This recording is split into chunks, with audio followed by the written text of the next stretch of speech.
नमस्कार। Statistical considerations in research series lecture series के हम आज थर्ड वीडियो को लेकर के आपके सामने आ रहे हैं। पहला वीडियो में हम लोगों ने मेजरमेंट स्केल पे चर्चा करी। लेक्चर 2 में हमने कुछ स्पेशल रेगुलर ग्राफ्स जो हम लोग यूज करते हैं उस पर आइडिया दिया गया उस पर। और जो थर्ड लेक्चर हम आज डिलीवर करने जा रहे हैं वह है कि how to make graphs by help of MS Excel. और इसमें हम जो ग्राफ पे चर्चा करेंगे आपसे वो बार ग्राफ है, error bar graph, stack bar graph, pie chart, 100% stack bar graph, histogram, frequency polygon, frequency curve and box plot और बॉक्स एंड व्हिस्कर प्लॉट। इसमें से बॉक्स एंड व्हिस्कर प्लॉट के लिए हमें कोई ज़रूरी नहीं है कि हमारे पास फ्रीक्वेंसी डिस्ट्रीब्यूशन हो। हम रॉ डेटा से डायरेक्ट इसको बना सकते हैं क्योंकि इसमें केवल हमें कुल 5 चीज़ों की ज़रूरत होती है। तो चाहे आप वो फ्रीक्वेंसी डिस्ट्रीब्यूशन से कैलकुलेट करें या रॉ डेटा से कैलकुलेट करें। हम bar graph, error bar graph, stack bar graph, pie chart, 100% stack bar graph, ये सभी ग्राफ जो हैं क्वालिटेटिव वेरिएबल को बेस लेकर के बनाए जाते हैं, जबकि हिस्टोग्राम, फ्रीक्वेंसी पॉलीगॉन और कर्व क्वांटिटेटिव वेरिएबल को बेस लेकर के बनाए जाते हैं।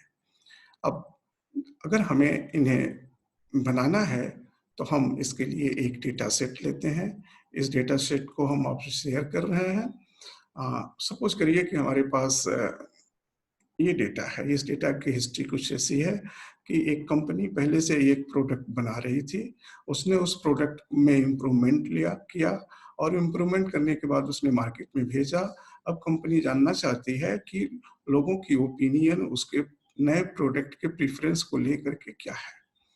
तो कंपनी ने कुछ वेरिएबल्स लिस्ट आउट किए, जैसे प्रेफरेंस, कैन नॉट से और एक्सट्रीमली नॉट इंटरेस्टेड, इंटरेस्टेड, इस तरह से।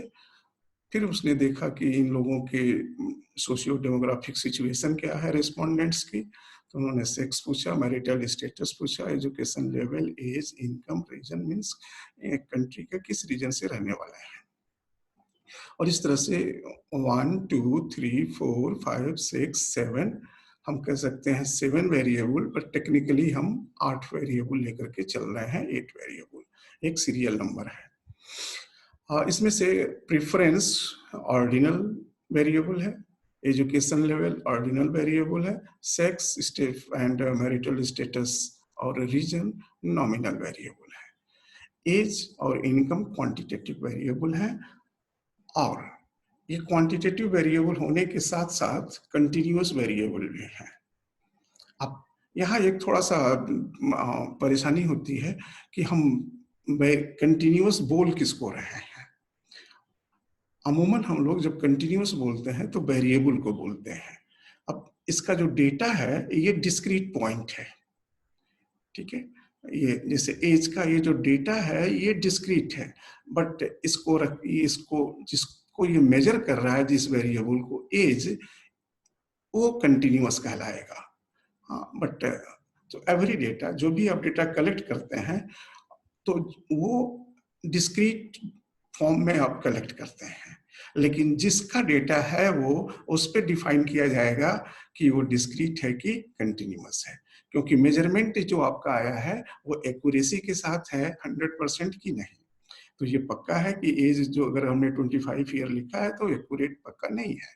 तो ये वेरिएबल क्वांटिटेटिव है, इनकम भी क्वांटिटेटिव है।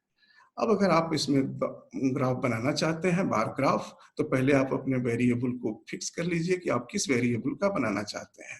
जैसे हम चाहते हैं कि प्रेफरेंस का बने। अब आपको प्रेफरेंस का बनाने के लिए तो प्रेफरेंस का फ्रीक्वेंसी डिस्ट्रीब्यूशन चाहिए। अब फ्रीक्वेंसी डिस्ट्रीब्यूशन में प्रेफरेंस में आप फ्रीक्वेंसी किस बात की लिखेंगे, यह भी एक डिस्कशन का विषय है। अगर हम इसको प्रीफर करने वाले हर कैटेगरी में रिस्पांस देने वाले लोगों को काउंट करते हैं तो यह एक अलग बात हो सकती है। हर कैटेगरी में हम देखें कि मेल फीमेल कितने हैं तो ये एक अलग फ्रीक्वेंसी डिस्ट्रीब्यूशन होगा। हर प्रेफरेंस कैटेगरी में हम देखें कि कितने लोग एजुकेटेड थे लो एजुकेटेड थे, तो ये एक अलग फ्रीक्वेंसी डिस्ट्रीब्यूशन है। अगर हम देखें कि हर प्रेफरेंस कैटेगरी में एवरेज एज लोगों की क्या थी, तो ये एक अलग फ्रीक्वेंसी डिस्ट्रीब्यूशन है। तो आपको कौन सा फ्रीक्वेंसी डिस्ट्रीब्यूशन चाहिए, आपको क्या शो करना है, ये आप पहले तय करेंगे और हम frequency distribution according to that बनाएंगे। अब हम इसका प्रीफरेंस का फ्रीक्वेंसी डिस्ट्रीब्यूशन बनाने के लिए एक्सेल के पायोट टेबल कमांड का यूज कर रहे हैं।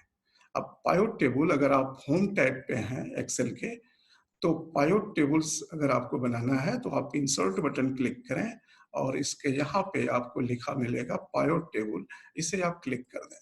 जैसे ही आप इसे क्लिक करेंगे आपके पास एक मैसेज आएगा, वो टेबल कहाँ बनाए, इस पेज पर बनाए या किसी दूसरे पेज पर, मीन्स दूसरी सीट यहाँ क्रिएट करके। तो हम चाहते हैं कि मेरा डेटा सेट ऐसे ही रहे, तो हमने ओके कर दिया। हाँ, एक चीज मैं यहाँ सलाह दूंगा कि जब भी आप इस पायोट टेबल को यूज करें तो फर्स्ट रो में वेरिएबल का नाम होना चाहिए, डेटा ना रहे। फर्स्ट रो में क्या रहे, वेरिएबल का नाम रहे। और जब आप पायोट टेबल क्लिक करने जा रहे हैं उसके पहले, इंसर्ट के पहले आप देख लें कि आपका डेटा, आपका कर्सर डेटा रीजन में है कि नहीं। अगर आप कर्सर बाहर रख करके आप पिवट टेबल क्लिक करेंगे तो आपको ये विंडो नहीं दिखाई देगी। Okay, so click okay. जैसे ही हम ओके क्लिक करेंगे हमारे पास एक नया सीट 1 खुल करके आ गया। हो सकता है कि आपके सिस्टम में कुछ और खुल के आवे।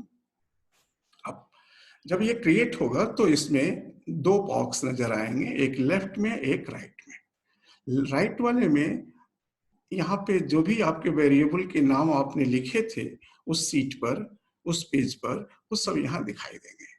अब इसमें से मैं प्रीफरेंस वेरिएबल पर अपना माउस, ये माउस वेरिएबल के ऊपर ले गया और ले जाने के बाद लेफ्ट बटन को प्रेस किया माउस के और यहाँ रो लेवल में ड्रॉप कर दिया।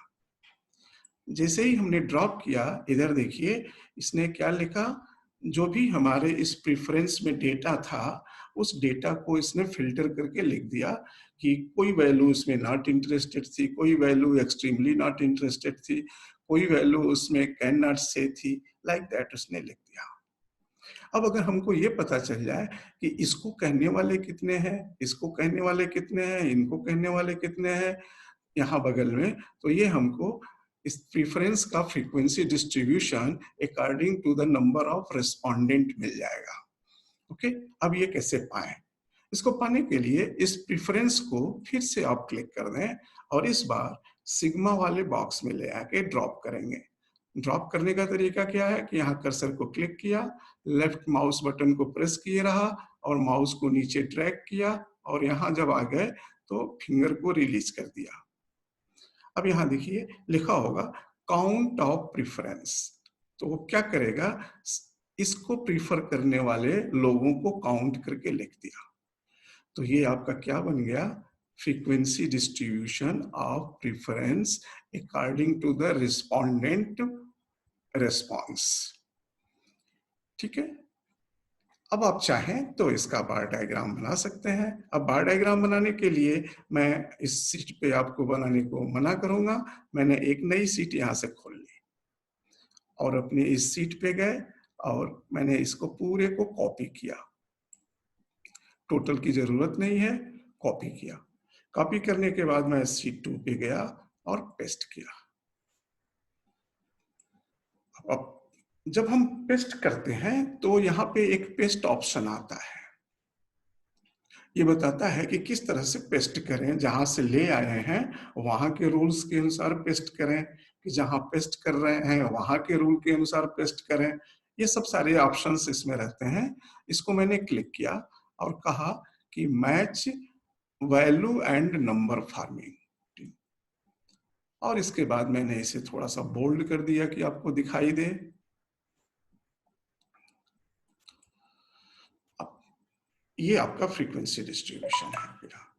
अब सपोज करिए कि आप इसका कौन सा डायग्राम बनाना चाहेंगे, तो अब आप इससे दो डायग्राम बना सकते हैं। एक बॉक्स पाई चार्ट बना सकते हैं और एक बार डायग्राम बना सकते हैं। अब आप बनाएंगे कैसे, तो बनाने के लिए दो तरीके हैं, या तो इसको आप सेलेक्ट कर लें पहले और तब ग्राफ चूज करें, और दूसरा तरीका है कि आप अपना कर्सर इस डेटा एरिया के बाहर रखें और तब ग्राफ चूज करें। अमूमन जब हम लोग पूरा डेटा सेलेक्ट करके ग्राफ चूज करते हैं तो बहुत सारे डिफॉल्ट ये स्पेसिफिकेशन ले लेता है और कई जगहों पे एरर हो जाती है मेजरमेंट की एक्सिस पर। तो कभी-कभी ये ग्राफ अच्छे नहीं आते हैं, तो मेरा सलाह है कि आप अलग से इसे बताएं। तो मैंने इंसर्ट किया, इंसर्ट में कॉलम पे गया और कॉलम से मैंने ये वाला ग्राफ चुन लिया। अब मेरे पास एक बॉक्स आ गया जिसे कहते हैं चार्ट एरिया। इस चार्ट एरिया पे अपना कर्सर ले गए, राइट क्लिक किए। अब ये आएगा सेलेक्ट डेटा, बहुत सारे ऑप्शंस आएंगे, इसमें से आप सेलेक्ट डेटा चूज कर लीजिए। सेलेक्ट डेटा के बाद आपको करना क्या है कि चूंकि आपने पहले से कोई डेटा दिया नहीं है तो सारे इसके बटन डीएक्टिवेट हैं। आप ऐड को क्लिक करिए। जब आप ऐड क्लिक करेंगे तो दो स्ट्रिप्स आएंगी, पहला होगा सीरीज नेम और दूसरा होगा सीरीज वैल्यू। अब सीरीज नेम में आप कुछ भी लिख दें, उससे ये बहुत इंपॉर्टेंट स्ट्रिप तो नहीं है, लेकिन यहाँ स्ट्रिप इंपॉर्टेंट है कि इसमें आपको देना है कि आप एक्सिस पे किस बात को दिखाना चाहते हो। तो हम एक्सिस पे हम फ्रीक्वेंसी दिखाना चाहते हैं, काउंट ऑफ प्रेफरेंस दिखाना चाहते हैं। तो हमने क्या किया, पहले इसमें क्लिक किया और ये बाय डिफॉल्ट ये सिंबल और इक्वल टू बना आएगा, आप इसे मिटा दीजिए बैक स्पेस से। जब ये मिट गया तो अपना कर्सर पहले वाले सेल में क्लिक करिए और क्लिक करने के बाद फिर से अपनी उंगली लेफ्ट माउस पे रख करके नीचे ड्रैग करिए माउस को और वहां तक ड्रैग करिए जहां तक आपको लेना है और उसके बाद फिंगर को रिलीज कर दीजिए। अब देखिए आपको ये बार डायग्राम बन करके आ गया, लेकिन एक्स एक्सिस पर उसने ये बातें नहीं लिखी। हाँ, अब जब आप बारग्राम बनाते हैं तो ओके करते समय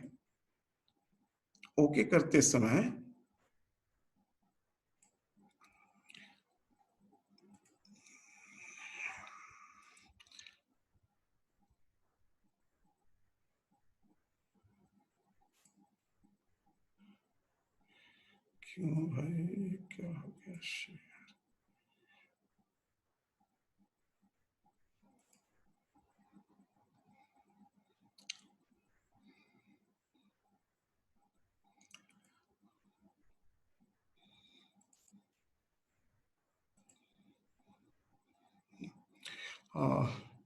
ओके करते समय यहाँ एडिट आएगा, इस एडिट को क्लिक कर दीजिए और उसमें ये बातें रीड करा दीजिए उसी तरह से जैसे आपने इसको किया था और ओके एंड देन ओके।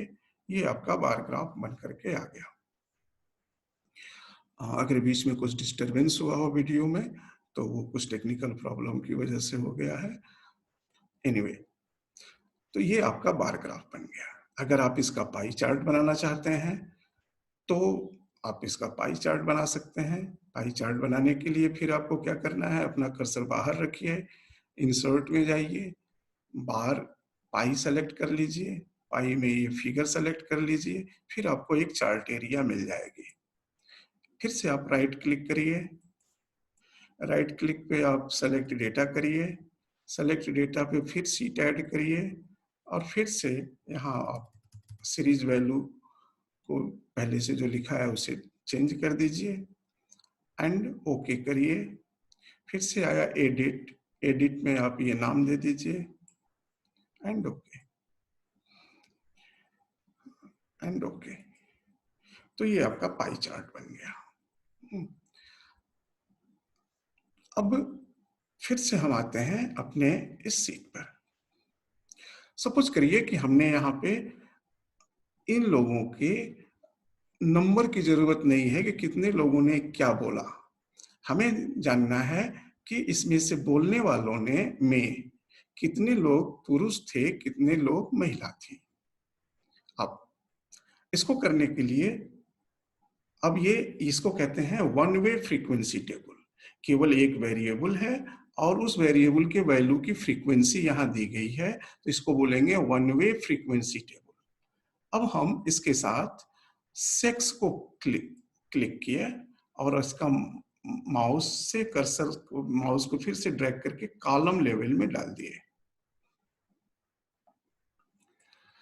अब आप देखें कि अब इसने क्या किया कि हमारे जो 60 रिस्पोंडेंट थे टोटल, उनको अकॉर्डिंग टू सेक्स ला दिया।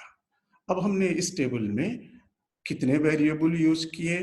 तो 2 वेरिएबल यूज किए, एक है प्रीफरेंस और दूसरा है sex.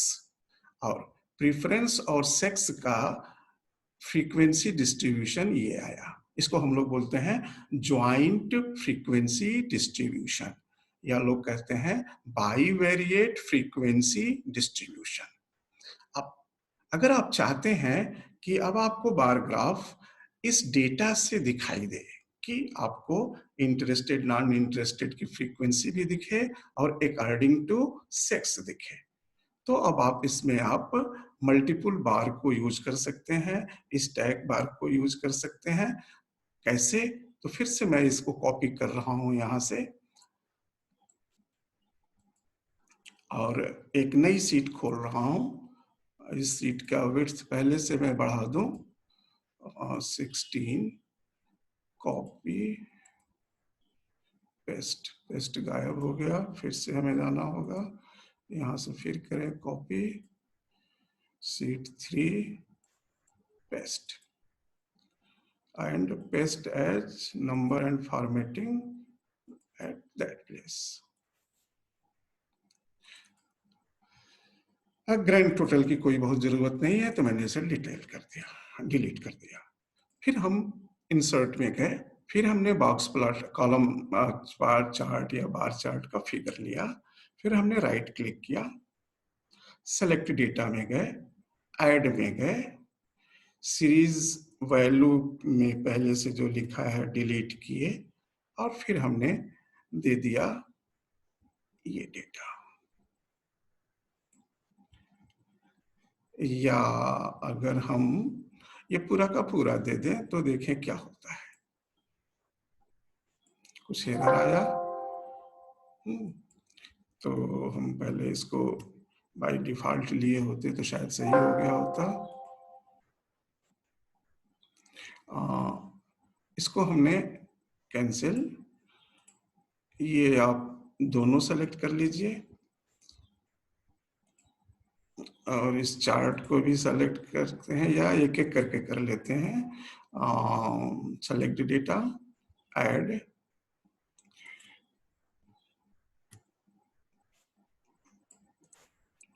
Okay, edit, interested not interested. अब फिर से हमने किया ऐड।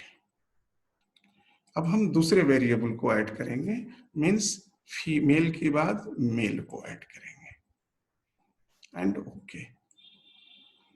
इनके लिए भी हमारा लेवल वही है तो वही दे दिया एंड ओके।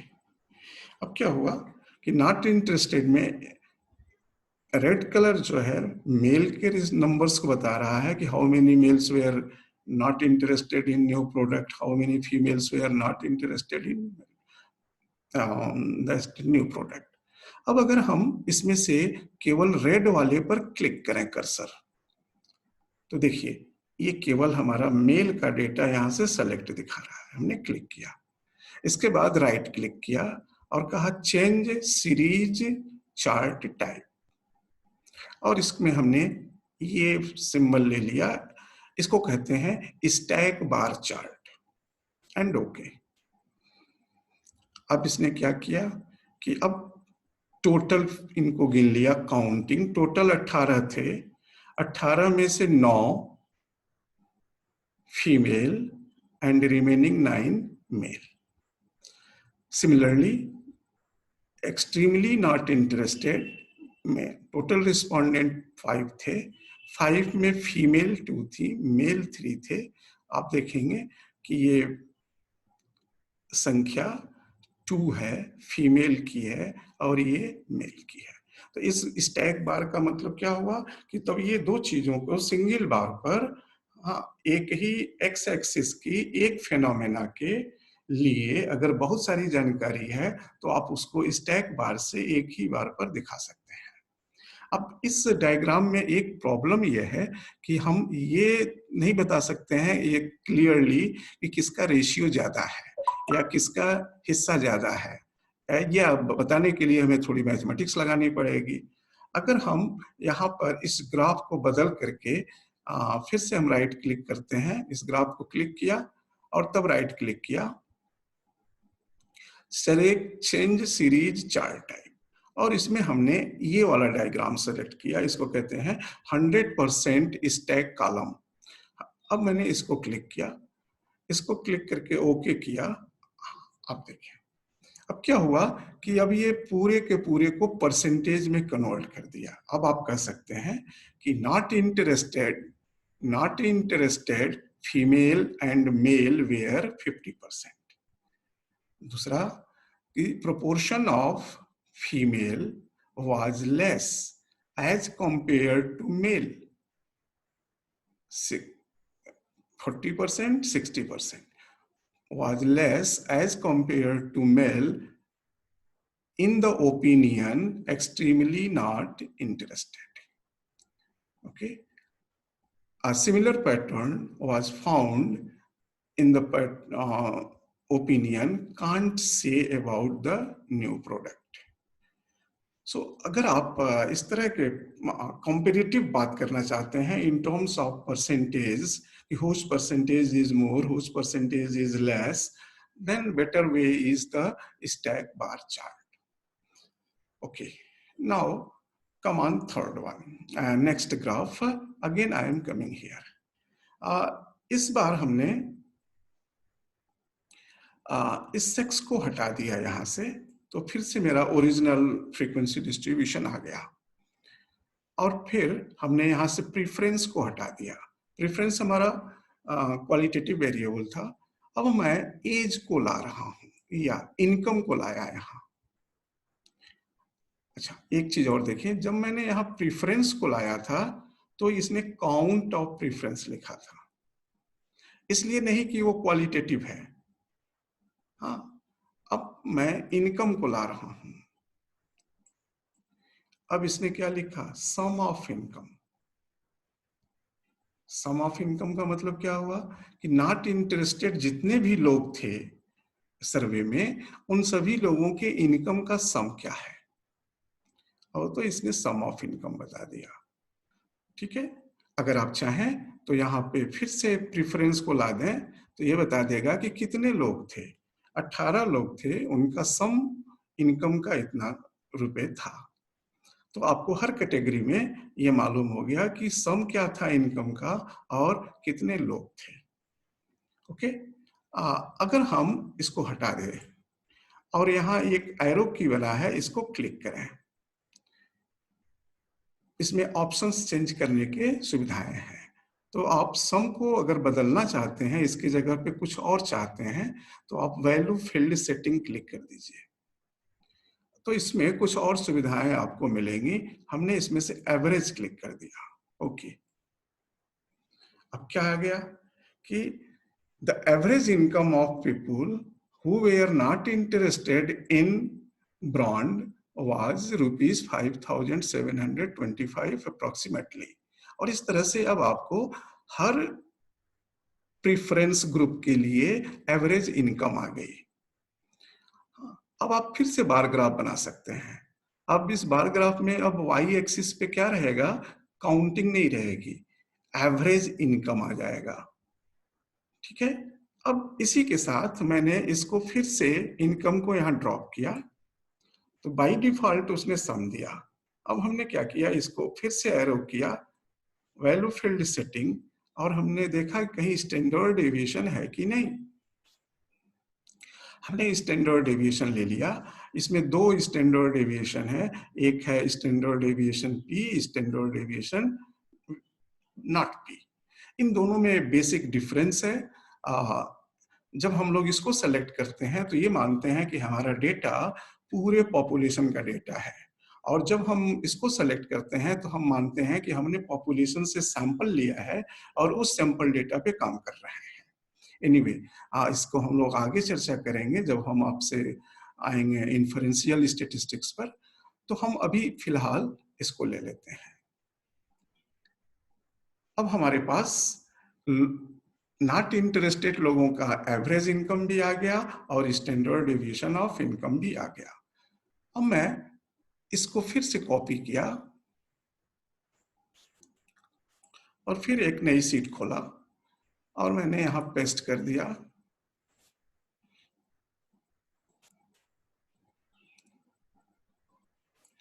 पेस्ट, और पेस्ट के साथ हमने कहा नंबर सिस्टम, वही जो वैल्यू नंबर सिस्टम रखो।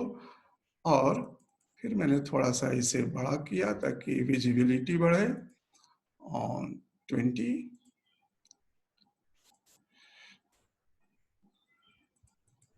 ओके। अब आप देख रहे हैं कि ये जो मीन है बहुत सारे डेसिमल प्लेसेस तक आ रहा है। इसको फिक्स करने के लिए मैंने पूरे को सेलेक्ट कर लिया। सेलेक्ट करने का तरीका है कि आप यहाँ क्लिक करिए, क्लिक करने के बाद अपने माउस को रोटेट करिए जहां तक चाहिए। अब राइट क्लिक किया, राइट क्लिक करने के बाद फॉर्मेट सेल किया। फॉर्मेट सेल करने के बाद कुछ सेकंड ये टाइम लेगा। आपके पास एक मेनू आएगा। जब वो मेनू आ जाएगा तो फॉर्मेट सेल में आप फॉर्मेट, जब अमूमन इसका फॉर्मेट जनरल होता है, आप नंबर सेलेक्ट कर लें। वो डेसिमल प्लेस पूछेगा, बाय डिफॉल्ट आपको 2 मिलेगा, आप ओके कर दीजिए। ये आ गया। अब फिर से हम लोग इसका बार चार्ट बनाएंगे। अब इसको जो बनाने जा रहे हैं बार चार्ट, तो फिर हम क्या करेंगे, अपना कर्सर बाहर रखे, कॉलम सेलेक्ट किए, एक ब्लैंक स्पेस आया, राइट क्लिक किए, सेलेक्ट डेटा, ऐड। आप यहाँ चाहें तो कुछ भी लिख करके देख सकते हैं कि यहाँ क्या होगा। ये थोड़ा सा एरर हुआ, पहले मुझे यहाँ डेटा देना होगा, मैंने ये दे दिया। यहाँ मैंने लिख दिया www, देखिएगा क्या होता है, एंड ओके। फिर से हमने एडिट में, चूंकि यहाँ के नाम हमारे कैटेगरी के आ जाए, मैंने ये दे दिया, एंड ओके, एंड ओके।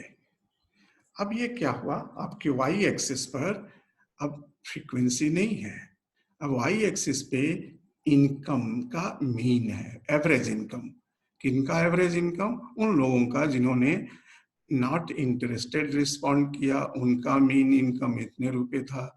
जिन लोगों ने not extremely not interested response दिया, उनका मीन इनकम इतने रुपए था, लाइक दैट। अब कुछ लोग इसी में स्टैंडर्ड डेविएशन को दिखाते हैं, लेकिन वो स्टैक नहीं करते हैं, और उसको कहा जाता है एरर बार ग्राफ। तो एरर बार ग्राफ में करते क्या है कि पहले हर कैटेगरी के मीन को बार से शो करते हैं और इसी बार के अंदर में उसके स्टैंडर्ड डेविएशन को शो किया जाता है। अब वो हम कैसे करते हैं, इसके लिए अब ये आपका बार ग्राफ बन गया। अब आप लेआउट पे जाएं, लेआउट पे आपको एरर बार मिलेगा। एरर बार में आप इस एरो को क्लिक करें तो आपको ऑप्शंस मिलेंगे। इन ऑप्शंस में आप मोर बार ग्राफ ऑप्शन सेलेक्ट कर लें और इसमें आप कस्टम क्लियर कर दें, चेक कर दें। तो ये पूछेगा स्पेसिफाई वैल्यू। देखिए, जैसे ही हमने कस्टम क्लियर चेक किया, हमारे हर बार के ऊपर एक निशान बन के आ गया है। अब positive value and negative value. अब आप क्या करिए कि ये जो स्टैंडर्ड डेविएशन है, यहाँ पर इसमें अगर पहले से कुछ लिखा है तो मिटा दीजिए, और ये इसको क्लिक करिए तो ये पहले का सेलेक्ट करेगा, और बाकी माउस को रोटेट करिए तो ये सबका सेलेक्ट कर लिया। अब इसके बाद इसको मैंने क्लिक किया और फिर से वही दे दिया कि डाउन साइड में भी बनाना, एंड ओके, क्लोज। अब ये आपका है एरर बार ग्राफ। तो इस तरह से आप एरर बार ग्राफ बनाते हैं। एरर बार ग्राफ अमूमन हम लोग किस लिए बनाते हैं कि किसी भी क्वालिटेटिव वेरिएबल के प्रत्येक क्वालिटी के करेस्पॉन्डिंग किसी क्वांटिटेटिव वेरिएबल का मीन और एसडी क्या है। कुछ लोग इसमें एसडी की जगह पे स्टैंडर्ड एरर दिखाते हैं। स्टैंडर्ड एरर क्या है, फिर हम लोग आगे जब इन्फरेंस पढ़ेंगे तो उसमें हम लोग उसको डिस्कस करेंगे। तो ये आपका हो गया बार चार्ट से रिलेटेड, पाई चार्ट से रिलेटेड। इसके बाद आते हैं फिर से अपने शीट 1 पे। अभी तक हम जो एक्स एक्सिस पे रख रहे थे क्वालिटेटिव वेरिएबल रख रहे थे। अब हम एक क्वांटिटेटिव वेरिएबल ले आते हैं, जैसे एज। यहां से इसको मैं बाहर किया, इनको भी बाहर किया, और अब मैंने एक क्वांटिटेटिव वेरिएबल लिया एज। अब जैसे ही हमने लिया एज, हमारे डेटा में जितने भी लोगों के पॉइंट एज है, डिस्क्रीट पॉइंट जो है एज के, उनको इसने लिस्ट कर दिया। अब अगर आप इसके साथ काउंटिंग करवा दीजिए इनकी, तो यहाँ पर इनकी संख्या आ जाएगी कि केवल 24 कितनी बार आया है, 60 बार में। हाँ, तो ये एक फ्रीक्वेंसी डिस्ट्रीब्यूशन आ जाएगा, लेकिन हमारा इधर का गायब हो गया, घबराने की जरूरत नहीं है। हाँ, आप यहाँ क्लिक करेंगे तो इधर आ जाएगा आपका बॉक्स। अब इसमें से हमने एज को यहाँ ड्रॉप किया। अब जब ड्रॉप किया तो यहाँ पे बहुत सावधान रहना होता है कि ये क्या कर रहा है। क्या कर रहा है, सम ऑफ एज। और हमको क्या चाहिए, काउंटिंग ऑफ एज, कि 24 एज वाले कितने रिस्पोंडेंट थे, 25 एज वाले कितने रिस्पोंडेंट थे। तो यहाँ से इसके फील्ड को सेटिंग बदल देते हैं, वैल्यू फील्ड सेटिंग, और इसमें से काउंट सेलेक्ट कर लिया। अब ये फ्रीक्वेंसी डिस्ट्रीब्यूशन आ गया कि 24 ईयर एज वाले दो पार्टिसिपेंट्स थे, 25 वाले दो पार्टी। तो this is called frequency distribution of quantitative variable. अब चूंकि इसमें हर डिस्क्रीट पॉइंट का फ्रीक्वेंसी डिस्ट्रीब्यूशन दिया गया है, इसलिए हम लोग इसे कहते हैं discrete frequency distribution of quantitative variable age. Variable तो हमारा एज क्वांटिटेटिव है, लेकिन जो हम फ्रीक्वेंसी डिस्ट्रीब्यूशन दे रहे हैं वो डिस्क्रीट टाइप का दे रहे हैं। अब सपोज करिए कि हम चाहते हैं कि हमारा फ्रीक्वेंसी डिस्ट्रीब्यूशन कंटिन्यूअस टाइप का होगा, क्योंकि जब ये डिस्क्रीट टाइप का होगा तो हमेशा इसके फिगर में बार ग्राफ बनेगा।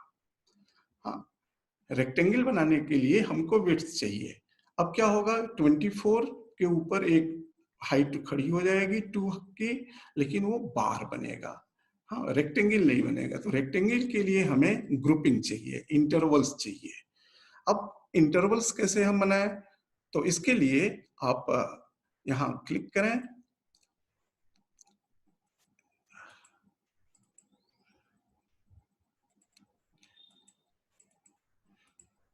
और ऑप्शन यहाँ आपको दिखेगा। इस ऑप्शन में ग्रुप सिलेक्शन। अब जब आप ग्रुप सिलेक्शन क्लिक करेंगे तो ये आपको बताएगा कि आपके डेटा में मिनिमम वैल्यू क्या है और मैक्सिमम वैल्यू क्या है, और आपको बाय डिफॉल्ट बताएगा कि वो कितने का गैप लेकर के ग्रुपिंग करेगा। अब ये मिनिमम 24 है, तो मैंने इसको कर दिया 20। ये थोड़ा देखने में ठीक ठाक है। 55 है तो इसको हम 60 तक लेते गए। हाँ, इसके कुछ रूल्स हैं कि हम लोग अमूमन 5 से डिविजिबल या 10 से डिविजिबल रखते हैं तो ज्यादा बेटर होता है फ्रीक्वेंसी डिस्ट्रीब्यूशन। अब हमने कह दिया ओके। अब देखें, ये आपको फ्रीक्वेंसी डिस्ट्रीब्यूशन बना करके दे दिया। अब इसने जो फ्रीक्वेंसी डिस्ट्रीब्यूशन में बनाया, तो 20 to 29 18, 30 to 39 20, 40 to 49 18। अब ये इसने जो क्लास इंटरवल्स बनाए वो इंक्लूसिव टाइप बनाया कि एक्सक्लूसिव टाइप। तो इसने इस इंक्लूसिव टाइप क्लास इंटरवल बनाया। अब इसको भी हम लोग बोलते हैं डिस्क्रीट टाइप फ्रीक्वेंसी डिस्ट्रीब्यूशन, क्योंकि वैल्यू का कंटिन्यूएशन नहीं हो रहा है। तो डिस्क्रीट टाइप फ्रीक्वेंसी डिस्ट्रीब्यूशन। अब इस तरह के डिस्ट्रीब्यूशन से भी हम हिस्टोग्राम नहीं बना पाएंगे।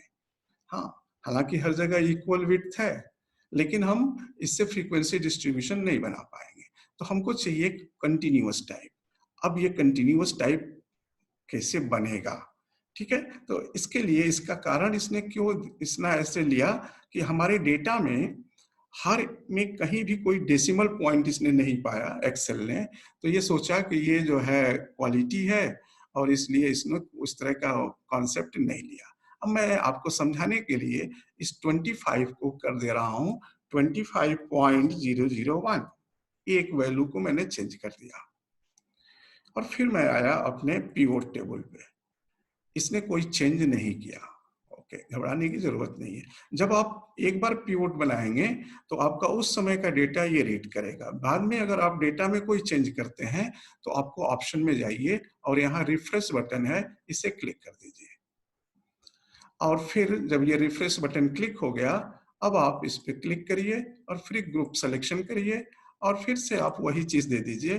अब देखिए आपका कंटिन्यूअस आ गया 20 to 30, 30 to 40, 40 to 50, 50 to 60। इसका कारण केवल यही था कि हमारे कोई भी डेटा में वो डेसिमल नहीं पा रहा था, इसलिए discrete type inclusive type frequency distribution बना रहा था। अब ये आपका कंटिन्यूअस फ्रीक्वेंसी डिस्ट्रीब्यूशन बन गया। ओके, अब अगर आप चाहें तो इसकी संख्या अगर कम है, आप चाहें तो इसको थोड़ा बढ़ा करके देख सकते हैं। फिर से यहाँ सेलेक्ट किया और इसमें कहा कि 5 का ग्रुप बनाओ, डिफरेंस रखो एंड ओके। तो इसने अब ये फ्रीक्वेंसी डिस्ट्रीब्यूशन आपको बना के दिखाया कि ये आपका फ्रीक्वेंसी डिस्ट्रीब्यूशन है। अब इस फ्रीक्वेंसी डिस्ट्रीब्यूशन से हम कौन सा ग्राफ बनाएंगे? तो अब ये कंटिन्यूअस फ्रीक्वेंसी डिस्ट्रीब्यूशन बन गया। हाँ, 20 to 25, 25 to 30, 30 to 35, हाँ everywhere there is no break, continuity हर जगह है 20 से लेकर 60 तक। इसके पहले वाले में क्या था कि 20 से लेकर 63 तक हर जगह ब्रेक था, इसलिए उसको हम लोगों ने कहा था डिस्क्रीट टाइप फ्रीक्वेंसी डिस्ट्रीब्यूशन। अब मैंने इसको फिर कॉपी किया, कॉपी एंड एक नई शीट फिर खोले और पेस्ट कर दिया। फिर से हमने वही नंबर सिस्टम को चेंज किया, थोड़ा इसको बोल्ड किया, थोड़ा एडजस्ट किया कि आपको दिखाई दे। ओके, अब हम हिस्टोग्राम बनाने के लिए रेडी हैं। हिस्टोग्राम बनेगा कैसे? तो अब एक्स एक्सिस पर हमारी ये वैल्यूज आएंगी और वाई एक्सिस पे ये फ्रीक्वेंसी आएंगी। हिस्टोग्राम में हमेशा वाई एक्सिस पे आप फ्रीक्वेंसी ही रखेंगे। अब इसका मीन इस ग्रुप का और ये सब चीजें आप नहीं रखेंगे कि इस एज ग्रुप लोगों के औसत इनकम क्या था, इनका एज ग्रुप का, तो वो फ्रीक्वेंसी डिस्ट्रीब्यूशन नहीं कहेगा।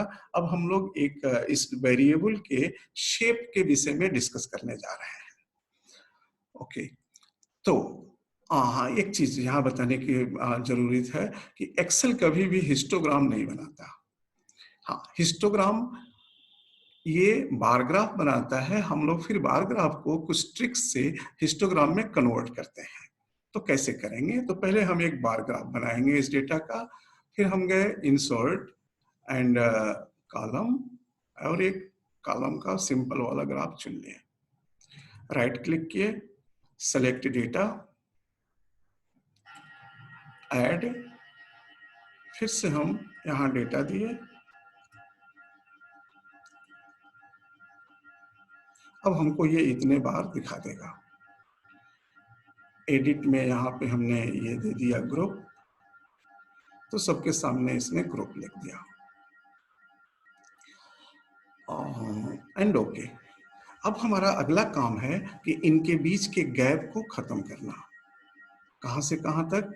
20 से लेकर के 60 तक के बीच में जितने भी बार्स के बीच में गैप हैं, ये अगर हम खत्म कर दें तब ये हमारा फिगर 20 to 25, और ये जब यहाँ सट जाएगा तो ये भी 25, 25 to 30, और फिर हमारा ये हिस्टोग्राम का शेप ले लेगा। तो अब जब हम इसका गैप कम करेंगे तो ये सारे खंभे, सारे रेक्टेंगल्स आपको एक कलर में आएंगे, तो आप अलग अलग देख नहीं पाएंगे। इसलिए हम इसमें से अल्टरनेट को डिस्कलर कर रहे हैं। तो अब करने के लिए आपको पहले जिसको डिस्कलर है करना है उस पर क्लिक करना होगा। अब देखिए, जैसे ही मैंने क्लिक किया मेरे सारे खंभे सेलेक्ट हो गए। अब मैं जो भी चेंज करूंगा सब में हो जाएगा, लेकिन मुझे केवल चाह रहा है इसमें, तो या इस समय आप डबल क्लिक कर दीजिए। तो डबल क्लिक जब आप करेंगे तो केवल वो पर्टिकुलर सेलेक्ट होगा। इसके बाद आप गए फॉर्मेट में, फॉर्मेट में शेप फिल में से एक दूसरा कलर चुन लिया है। फिर मैंने यहाँ क्लिक किया, फिर दूसरा कलर वही कलर ले लिया। आप तीसरा कलर भी ले सकते हैं। हमारा बस ये है पर्पज कि अल्टरनेट डिस्कलर हो जाए। ये इसके बाद फिर से अब हम सारे बार्स को सेलेक्ट करेंगे। सारे बार्स को सेलेक्ट करने का तरीका क्या है कि किसी एक बार पर एक बार क्लिक कर दीजिए। अब आप देखिए सारे बार सेलेक्ट हो गए। जब ये सेलेक्ट हो गए तो राइट क्लिक करने के बाद format data series, format data series जब आप इसको सेलेक्ट करने के बाद करेंगे तो आपके पास ये मेनू आएगा। इसमें गैप विड्थ है, इस गैप विड्थ को आप स्लाइडर को इधर ला दीजिए और ये आपका बॉक्स प्लॉट बन गया। ठीक है, अब ये बॉक्स प्लॉट हो गया। इसके बाद अगर आप ये पॉइंट ये पॉइंट ये पॉइंट ये पॉइंट मिड पॉइंट को इस स्केल से वन बाई वन आप ज्वाइन कर दें और फिर इस बॉक्स को हटा दें, तो जो आपको फिगर दिखेगी उसको कहा जाता है फ्रीक्वेंसी पॉलीगॉन। अब उसको कैसे करेंगे, तो मैंने फिर से यहाँ पे राइट क्लिक किया और डेटा फिर से कहा सेलेक्ट डेटा, ऐड, और फिर मैंने यही चीज इसमें ऐड करा दी। ओके एंड एडिट, फिर से हमने ये लेवल भी ऐड करा दिया एंड ओके एंड ओके। अब क्या करेंगे कि हम ये जो रेड वाला बॉक्स है इस पर क्लिक करें। देखिए जब मैंने इस पर क्लिक किया तो मेरा सेकेंड सीरीज का ही केवल सिलेक्शन हुआ है सबका, फर्स्ट सीरीज का कोई सेलेक्ट नहीं हुआ होगा। अब जब ये सेलेक्ट हो गए तो अब आप राइट क्लिक करिए और कहिए चेंज सीरीज चार्ट टाइप, और जब ये आ गया तो आप इसमें से ये डॉट वाले बॉक्स लाइन वाले को सेलेक्ट कर लीजिए। अब ये आपका जो ग्राफ आया, इसमें अब आपके ग्राफ में ये फ्रीक्वेंसी पॉलीगॉन बन गया, ये जो डॉट्स दिखाई दे रही है, और सॉरी फ्रीक्वेंसी पॉलीगॉन एस। अब अगर फ्रीक्वेंसी कर्व बनाना है, अब देख तो ये हम लोग वन बाई वन नहीं मिलाते हैं, इनके ट्रेंड को देखकर स्मूथ चलाते हैं, कर्व होता है। अब फ्रीक्वेंसी कर्व बनाने के लिए इसमें थोड़ा सा टिपिकल है बनाना, मैं केवल आपको आइडिया देता हूँ कि फ्रीक्वेंसी कर्व अगर बनेगा इसमें तो किस तरह का बनेगा। Okay, so that is not actually frequency curve of this one, but उसका मैं एक केवल ब्रीफ आइडिया आपको दे रहा हूँ। मैं लेआउट में गया, टाइम लाइन में गया, ट्रेंड लाइन में, और ट्रेंड लाइन में मैंने सीरीज 2 को सेलेक्ट किया और इसके बाद यहाँ से कहा पॉलिनोमियल और ऑर्डर 2 और क्लोज। अब देखिए ये कुछ शेप इसका आएगा इस तरह का, दो it is not polygonian polygon of this frequency curve of this data, लेकिन हमने इसमें सेकेंड डिग्री पॉलिनोमियल का ये शेप दिखाया है। तो फ्रीक्वेंसी कर्व कुछ इसी तरह का रहेगा, उसमें कहीं भी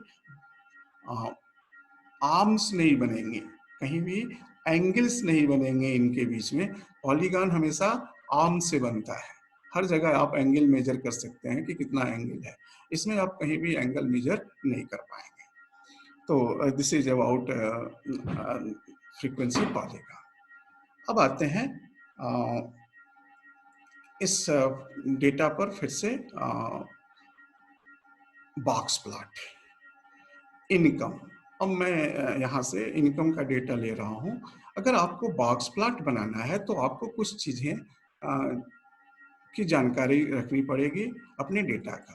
उसमें क्या क्या चीजें हैं वो मैं यहाँ फिर लिख रहा हूँ कि आपके डेटा की मिनिमम वैल्यू क्या है, फर्स्ट क्वार्टाइल क्या है, सेकेंड क्वार्टाइल क्या है, हालांकि हम लोग इसमें बाद में जो हो सकता अगले लेक्चर में ये सब पढ़ेंगे, थर्ड क्वार्टाइल क्या है और मैक्सिमम वैल्यू क्या है। मैं इनको एक नंबर दे रहा हूँ कुछ पर्पज से। इसको कहा 0, इसको कहा 1, इसको कहा 2, इसको कहा 3 एंड इसको कहा 4। अब हमारा इनकम का हमको चाहिए क्वार्टाइल। अब मैं एक्सेल से कहूंगा कि एक्सेल के पास एक कमांड है जिससे कि वो निकाल के दे देगा। उसको करने के लिए मैंने यहाँ लिखा, जब हम एक्सेल का कोई इनबिल्ट कमांड यूज करते हैं कैलकुलेशन का, फंक्शन का, तो पहले इक्वल टू प्रेस करते हैं और क्वार्टाइल। अब जैसे ही हमने कुछ लेटर्स इसके स्पेलिंग डाले, ये नीचे आ गया, मैंने डबल क्लिक किया। ये पहले पूछ रहा है अरे। अरे मतलब डेटा कहाँ है आपका जिसका बताना है। तो मैंने यहाँ क्लिक किया और फिर इसको लास्ट तक ड्रैग कर लिया। अब इसको हमने बता दिया कि मेरा डेटा कहाँ है, देन कॉमा, और इसके बाद कौन सा क्वार्टाइल, तो फर्स्ट क्वार्टाइल नहीं, 0 क्वार्टाइल। तो हमने 0 टाइप नहीं किया कि हम आगे इस फार्मूले को ड्रैग कर लेंगे। तो 0 क्वार्टाइल और ब्रैकेट बंद। अब आगे हम जब इस फार्मूले को पेस्ट करेंगे तो हमको फर्स्ट क्वार्टाइल इस डेटा का मिल जाएगा, लेकिन हम जब इसको कॉपी पेस्ट करेंगे तो ये सेल्स के ऑर्डर बदल जाएंगे। इसलिए इसको प्रिवेंट करने के लिए मैंने यहाँ डॉलर लगा दिया, डॉलर एंड डॉलर, सॉरी। और ये हमारा आ गया कि हमारे डेटा में मिनिमम वैल्यू है 900, मिनिमम इनकम 900 है। अबाउट 25% रिस्पोंडेंट्स की इनकम ये या इससे कम है। अबाउट 50% रिस्पोंडेंट की इनकम इस रुपए या इससे कम है। अबाउट 75 की इनकम इस रुपए या इससे कम है, और इस रुपए से ज्यादा किसी की इनकम नहीं थी ग्रुप में। अब यहाँ पे हम डिफरेंस निकालेंगे। डिफरेंस में पहले वाले को तो हम ऐसे ही रहने दिए। अब देखेंगे कि फर्स्ट क्वार्टाइल से मिनिमम की डिस्टेंस क्या है। तो मैंने कहा equal to this minus this, और फिर इसी तरह से मैंने सबके लिए निकाल लिया। अब इसी से हमारा बॉक्स प्लॉट बनेगा।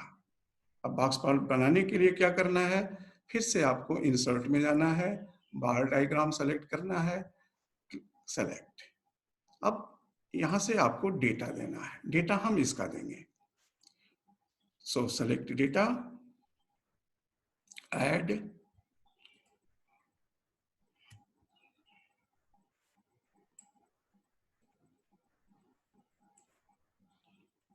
ओके। इसके बाद आप जब आपने ये किया तो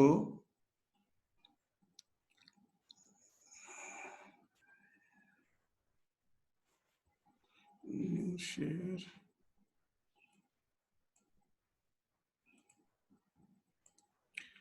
ओके। जब हमने ये किया तो ये बॉक्स अलग अलग बार्स बन के आ गए हैं। अब हम क्या करेंगे, switch row to column, sorry ये हमको स्टैक बार इसमें लेना था, ये गलत हो गया। हम गए इंसर्ट में, इंसर्ट में कॉलम, कॉलम में स्टैक बार, बॉक्स प्लॉट के लिए, and then select data, select data, add,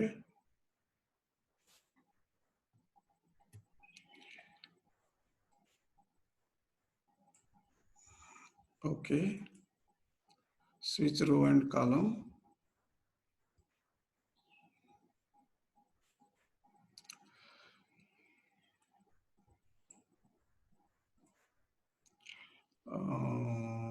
select data कहीं इसमें, switch rows and column, okay। अब ये आपका फिगर बन के आ गया। इसमें से ये हमारा पोर्शन ये वाली दूरी का है, ये वाली दूरी का पोर्शन ये है, इस दूरी का पोर्शन ये है, और नीचे का जो दूरी है, हाँ इसमें से अब हम कुछ को नीचे, ये जो 1 2 3 4 5 बॉक्सेस बने हुए हैं, अब नीचे के 2 बॉक्स हम 1 by 1 गायब करेंगे। गायब करने का तरीका क्या है कि आप इसे क्लिक करिए उस बॉक्स को, राइट क्लिक करिए एंड फॉर्मेट डेटा पॉइंट और यहाँ फिल में जाइए, फिल में नो फिल कर दीजिए, गायब हो गया। इसी तरह से इसको भी क्लिक किया, फिल में गए, नो फिल किए। अब यहां गए, फिल, नो फिल। अब ये हमारा जो है, अब यहां हमें विस्कर लाना है और यहां भी विस्कर लाना है एंड क्लोज। अब यहाँ पे क्लिक किए, जो हमारा यहाँ पे हमारा बॉक्स था वो गायब नहीं हुआ है, उसका केवल कलर गायब हुआ है। अब ये आ गया तो हम गए लेआउट में, लेआउट में एरर बार्स, एरर बार्स में फिर से ये एरर बार ऑप्शन, इसमें हम पहले कैप चुनेंगे और नेगेटिव वाला माइनस कैप, फिर होगा फिक्स्ड वैल्यू। ये माइनस कैप कितना लंबा रहेगा, तो माइनस कैप हमारा लंबा रहेगा इसके इतना, क्योंकि 0 से मिनिमम से फर्स्ट क्वार्टाइल के बीच की दूरी हमारी ये है। तो अब हम यहां लिख दे रहे हैं 2709.75 एंड क्लोज। अब इस थर्ड वाले बॉक्स में क्लिक किए, फिर से हम गए एरर बार में और एरर बार और इसमें प्लस कैप वर्टिकल बार्स का लिया और इसमें हम जो वैल्यू लिखेंगे यहाँ वो लिखेंगे कि मैक्सिमम से थर्ड क्वार्टाइल के बीच में कितना गैप है, दूरी है। तो हमारा मैक्सिमम 1000 है और ये है 6000, 10,000 और 6000, तो 3806 शायद इसने सही लिया है कि नहीं, मैंने देखा नहीं, फिर से हम इसमें जा रहे हैं। हाँ, ये 3806 एंड ओके। ये आपका बॉक्स प्लॉट है। अब ये बॉक्स प्लॉट तो एक्सेल में बना, लेकिन ये आपके डेटा में कोई आउटलायर है कि नहीं है, ये बॉक्स प्लॉट आपको नहीं बता सकता है। ठीक है, अब ये जानने के लिए या तो आप पता कर लें या किसी और सॉफ्टवेयर जैसे SPSS में आप डालेंगे तो बताएगा। अमूमन SPSS जो सॉफ्टवेयर बताता है या और सॉफ्टवेयर कैसे बताते हैं, वो निकालते हैं IQR। IQR बराबर होता है Q3 माइनस Q1, तो ये Q3 है माइनस Q1।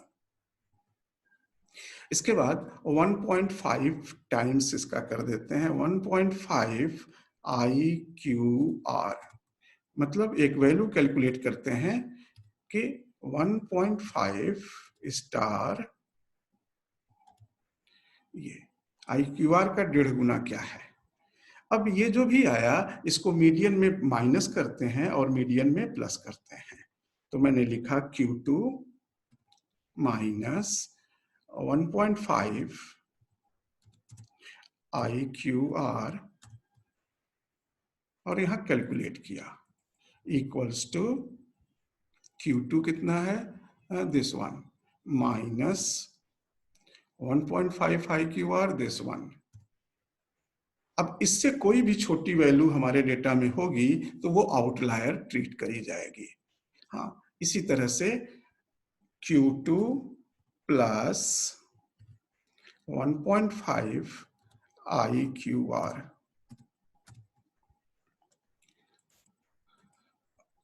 और ये बराबर हुआ Q2 this plus 1.5 IQR this 8768। अब हमारे डेटा में जो मिनिमम वैल्यू थी वो 900 थी और ये आया कि 1016 से लेसर वैल्यू आउटलायर ट्रीट होंगी, तो हमारे डेटा में लोअर रीजन में आउटलायर की बहुत माइन्यूट लेवल की आउटलायर की आउटलायर दिख रहा है और मैक्सिमम में ये 10,000 है, हमारा आउटलायर का रेंज के अंदर में ये वैल्यू आ रही है, इसलिए अपर साइड में कोई आउटलायर नहीं है। तो ये हमारा आज का लेक्चर यहीं हम बंद करते हैं। हो सकता है बीच-बीच में कभी-कभी डिस्टरबेंस हुआ था कनेक्टिविटी का, तो उसे अब क्लियर करेंगे। And thanks to all of you for listening me and providing my channel और me to support me to for next sessions also. तो धन्यवाद बहुत-बहुत आपको। आप इसे देखते रहें और अपने कमेंट आप ज़रूर लिखें, और अपनी रिक्वायरमेंट, अपने कमेंट, जिससे कि मुझे थोड़ा और आपसे बात करने का, इंटरेक्ट करने का समय मिले और हम आपको ज़्यादा से ज़्यादा शेयर कर पाएँ whatever I have in my